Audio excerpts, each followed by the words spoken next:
உங்களுக்கான இன்றைய பிரபஞ்ச வார்த்தை.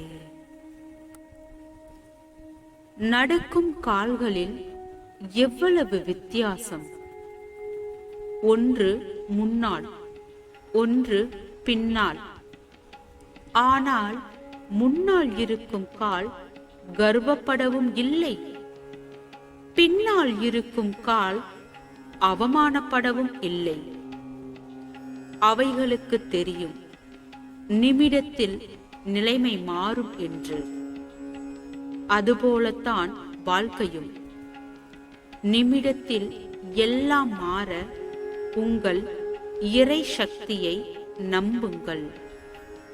எல்லாமே எண்ணங்களை சார்ந்ததே.